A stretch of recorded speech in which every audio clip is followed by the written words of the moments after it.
अब आगे हम पढ़ेंगे वचन। वचन क्या होता है? जिससे हमें संख्या का पता चले, संज्ञा का वह रूप जिससे हमें उसकी संख्या का पता चलता है, वो वचन कहलाता है। वचन का अर्थ होता है संख्या। अब कैसे? जैसे लड़का, यानी एक लड़के के बारे में बात कर रहे हैं तो ये एक वचन है। लड़के, वो क्या होता है? बहुवचन, यानी हम ज़्यादा लड़कों के, एक से ज़्यादा लड़कों के बारे में हम बात कर रहे हैं तो ये क्या हो गया? बहुवचन। लड़की एक वचन, लड़कियां बहुवचन। तो संज्ञा के जिस रूप से उसकी संख्या का पता चले वो वचन कहलाता है। वचन के दो भेद होते हैं, एक वचन और बहुवचन। एक वचन यानी जिसमें किसी भी वस्तु, स्थान, व्यक्ति की एक संख्या का पता चले वो एक वचन कहलाता है। और एक से अधिक, चाहे वो 2 है, चाहे वो 100, 1000, असंख्य हो, वो बहुवचन कहलाते हैं। एक वचन, गाय चर रही है, एक वचन। गायें चर रही हैं, बहुवचन। अब वचन परिवर्तन कैसे होते हैं? पुल्लिंग शब्दों में वचन परिवर्तन कैसे होता है? जैसे लड़का, लड़के, घोड़ा, घोड़े। तो घोड़ा एक वचन, घोड़े बहुवचन। अब अन्य पुल्लिंग शब्द में जैसे एक घर, 2 घर, एक साथ, 4 साथ, तो उसमें हमें उसकी संख्या एक है तो हम घर कह सकते हैं, साधु कह सकते हैं। लेकिन जब हम उसके बहुवचन बनाएंगे तो वहाँ उसकी संख्या का हमें बोध कराना पड़ेगा, संख्या लिखना पड़ेगा। अब स्त्रीलिंग शब्दों से बहुवचन रूप, जैसे जाति, जातियाँ, स्त्री, स्त्रियाँ। आकारांत शब्द और आकारांत शब्दों में अंत में ए जोड़ा जाता है, पर ऐसा करते समय यदि ओ उ हो तो उग हो जाता है। जैसे बहन, बहनें, माला, मालाएं, मेज, मेजें, वस्तु, वस्तुएं। तो एक वचन से ये वह वचन बन गई।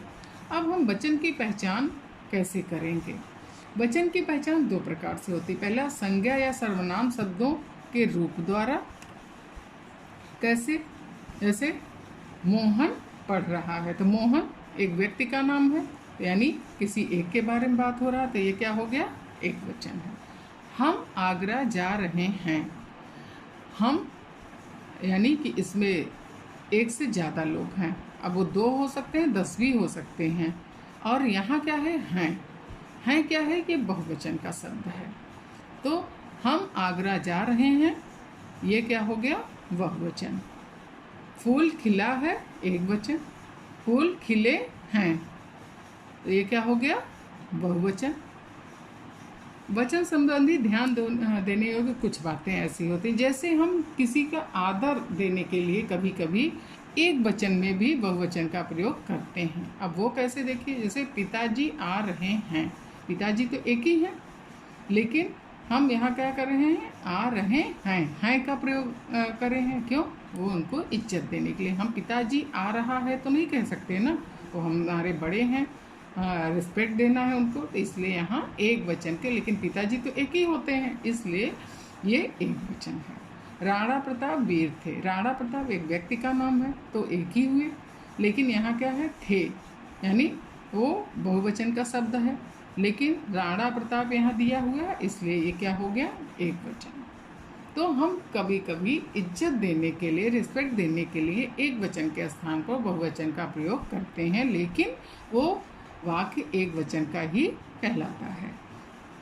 संज्ञा के शब्द पूरे समुदाय का प्रतिनिधित्व करते हैं, इसलिए इनका जब हम कोई संज्ञा का शब्द के द्वारा एक समुदाय का बोध कराते हैं तो वहाँ क्या होता है? एक वचन का प्रयोग होता है। जैसे भीड़, अब भीड़ में तो बहुत सारे लोग हैं, लेकिन ये हम एक जगह के बारे में, यानी कहीं कहीं भीड़ इकट्ठा है तो उसके बारे में हम बात कर रहे हैं, इसलिए ये एक वचन का शब्द है। जैसे भीड़ चुपचाप बैठी रही, तो बैठी रही एक वचन का शब्द है, यहाँ भीड़ है तो, लेकिन ये पूरा वाक्य देख के क्या लग रहा है? एक वचन का। भीड़ ये सब क्या है? इसके लिए एक वचन के लिए प्रयोग होता है।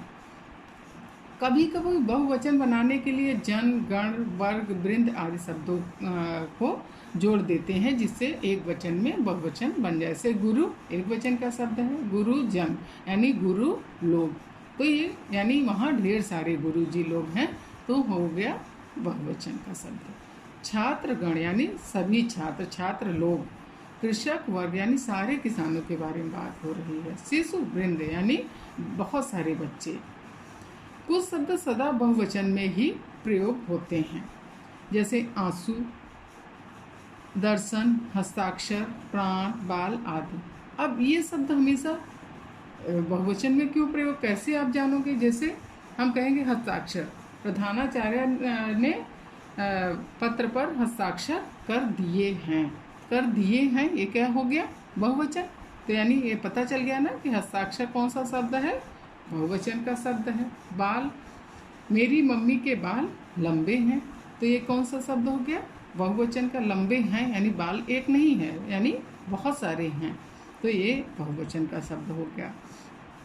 कुछ शब्द सदैव एक वचन में ही प्रयुक्त होते हैं, जैसे वर्षा, सत्य, व्यथा, पानी, चाय, चांदी।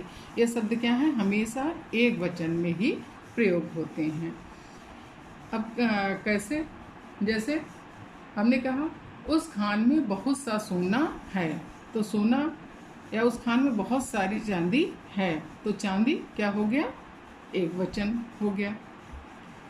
संबंध सूचक शब्द जो हैं वो हमेशा एक वचन में ही होते हैं। नाना, दादा, ये अगर हम इसके लिए बहुवचन में प्रयोग करना चाहें तो इसे हम क्या करेंगे? नाना लोग, दादा लोग, तो ये एक वचन और बहुवचन में भी इनका रूप वही रहेगा। नाना, नाने नहीं करेंगे, बल्कि नाना हमेशा नाना ही रहेंगे, और उसमें नाना लोग कर सकते हैं। दादा, दादा ही हैं। चाचा, मतलब जितने भी ये रिश्ते होते हैं, संबंध सूचक शब्द होते हैं, वो हमेशा एक वचन में ही प्रयोग करे जाते हैं। अगर उनका हम बहुवचन बनाएंगे तो इसे नाना लोग, दादा लोग, चाचा लोग, ये सब प्रयोग कर देते हैं।